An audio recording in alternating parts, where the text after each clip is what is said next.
800 years ago, this man called Temujin, and better known as Genghis Khan, the king of the universe, managed to create the largest empire ever known in the history of humanity.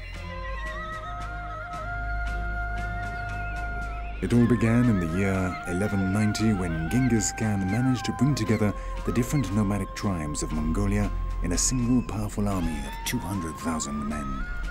This and his undoubted military genius enabled him to conquer vast territories stretching from the Pacific to the heart of Europe and from northern Siberia to India, Iran and Turkey. His armies, relatively small, highly disciplined, extremely well coordinated and with innovative military skill and great mobility, were organized into tumans, a basic formation of 10,000 warriors on horseback. The Mongol hordes lived out in the field, and their battle tactics consisted of surprise attacks, charging at the enemy flanks and rear guard before launching heavy cavalry assaults. With the end of the Khan dynasty, a series of civil wars threw the country into confusion until in 1578 Buddhism was established as the form of government under the leadership of Altan Khan. 2 centuries later, Mongolia came under Chinese control until 1924, when, with the creation of the Soviet bloc, the country converted to communism and became a satellite of the USSR. With the arrival of the Russians, Mongolia underwent rapid changes, modernizing and industrializing. Buildings, bridges, roads, railway lines, factories and schools were constructed. And the nomads looked on in astonishment as virtually overnight, their country was transformed from a primitive feudal society to the progress of the 20th century.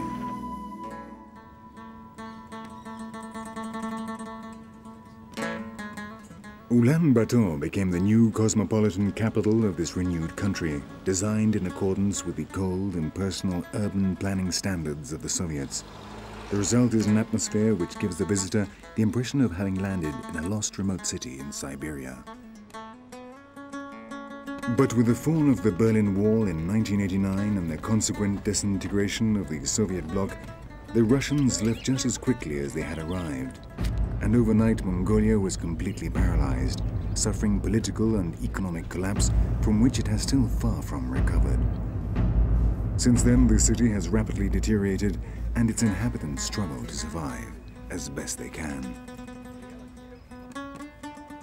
The situation in rural areas is also dramatic, and every day hundreds of families arrive in the city fleeing from poverty and hunger.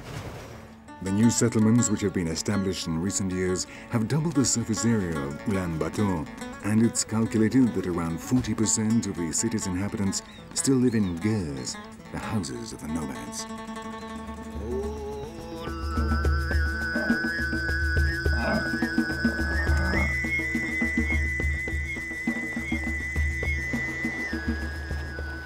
But in any case, and despite the great empires, invasions, civil wars, and political and social experiments, in the interior of the country, few things have changed since the time of Genghis Khan.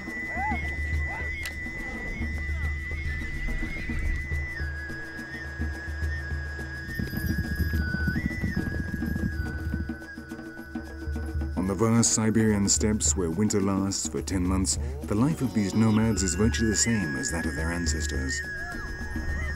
The horse is still their means of transport, and they continue to live by cattle rearing and hunting.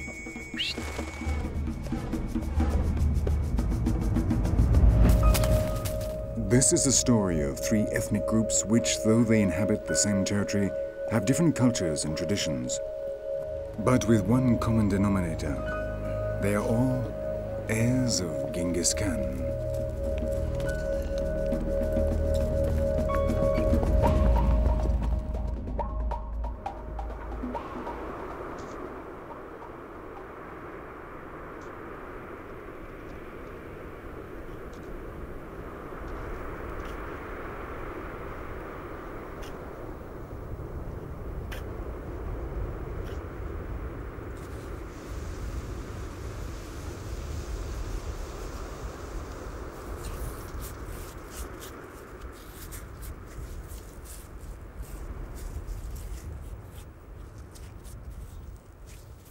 What this man has just found are dinosaur bones.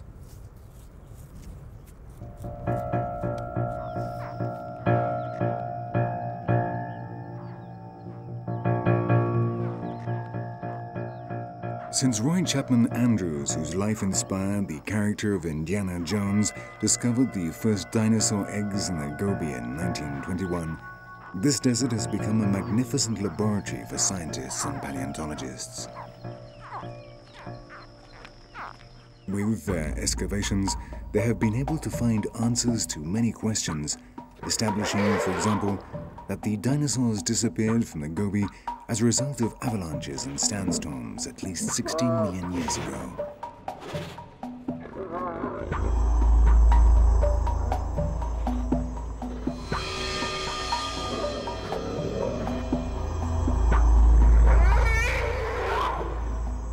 The most important discovery was made in 1993 when a joint team of American and Mongolian paleontologists, sponsored by the New York Natural History Museum, found over 100 complete skeletons and a number of fossils of dinosaurs incubating their eggs, some of them with the embryos still intact.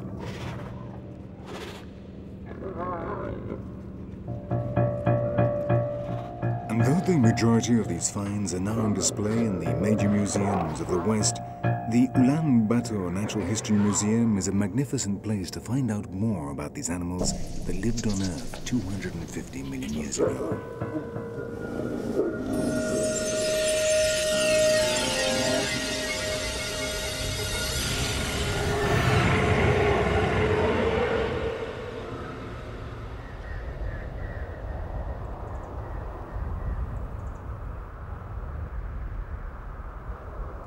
The Gobi is an extreme arid desert covering a third of Mongolia. Traversed by ranges of sand dunes constantly lashed by the wind, the first European to cross it was the Italian traveler Marco Polo in 1275.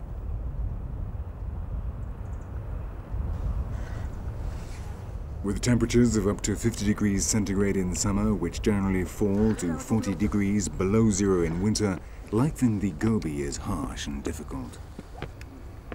With the arrival of summer, the nomads of the desert card the wool to make felt canvases which will protect the gers during the long, cold winter months.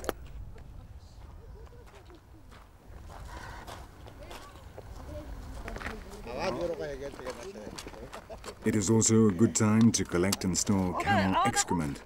These animals are essential if man is to survive in these barren deserts. In a landscape where there is not even a single tree, this is the only possible source of energy for heating and cooking. Without it, life here would be impossible.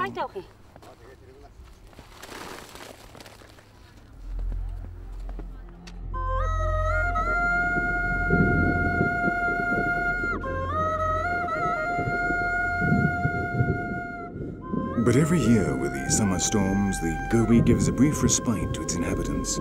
And for a few weeks, the miracle of nature returns to the desert, covering everything with a fresh green blanket of grass.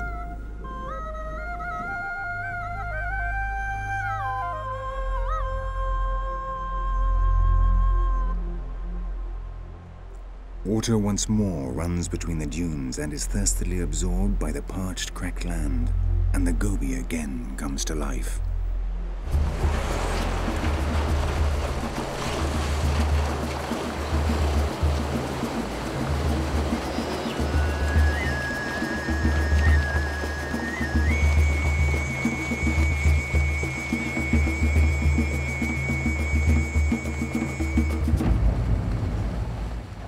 What until just a few days ago was simply stone and dust now takes on the appearance of a lush garden with all the variety of greens you could possibly imagine.